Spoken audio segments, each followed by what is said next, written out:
Representative Foster, you have the floor, ma'am. The clerk has an amendment, LCO 3953. I'd ask the clerk please call the amendment, and I'd be granted leave of the chamber to summarize. Will the clerk please call LCO 3953, which will be designated House Amendment Schedule A. House Amendment Schedule A, LCO number 3953, offered by Representative Foster, Senator Honig, et al. Representative seeks leave of the chamber to summarize the amendment. Is there any objection to summarization? Hearing none, Representative Foster, you may proceed with the summarization. Thank you, Mr. Speaker.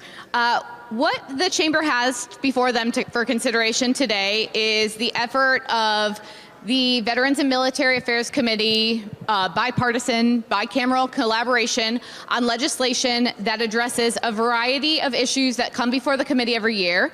We have made a commitment in the last 2 years to work hard to bring forward a variety of different pieces of legislation that meaningfully move the experiences of veterans and military families forward, and we'd like to call this bill the Connecticut HERO Act.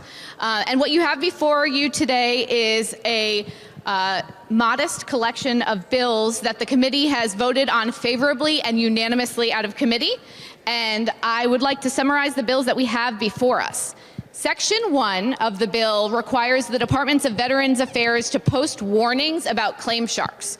The Military and Veterans Affairs Committee has heard that some of our veterans are being influenced and therefore unnecessarily sharing their veterans' benefits with these claim shark companies, and this legislation only requires the Department of Veterans Affairs to post a warning that these sites may be predatory.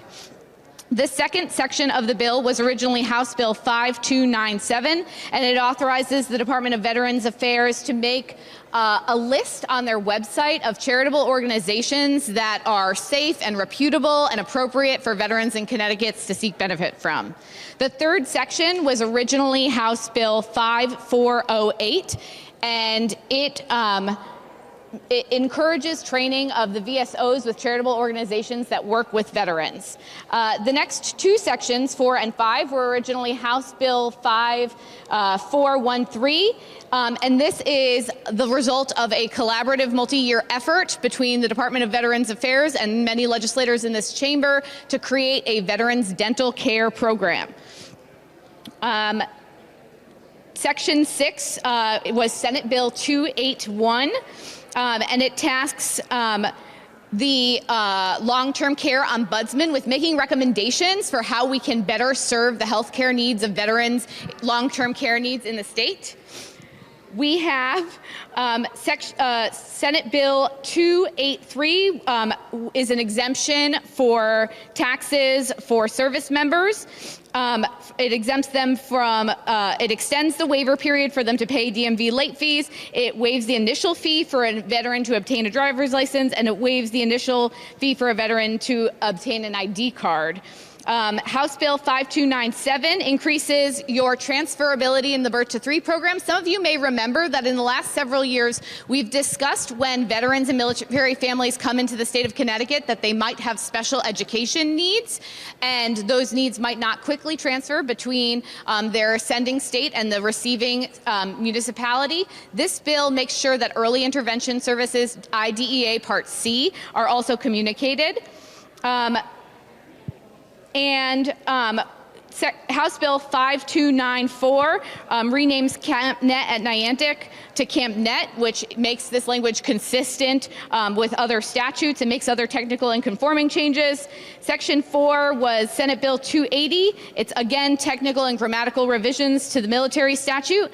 And then the amendment adds on sections 5295, or House Bill 5295, which is the naming of the Putnam Armory, a tax exemption for military funeral families, a later incurred state tax exemption for state active duty. It makes recommendations of minor changes that decrease the cost of the healthcare advocate study, and creates movement between the military response fund from one account to another to allow more rapid and quick deployments of our National Guardsmen.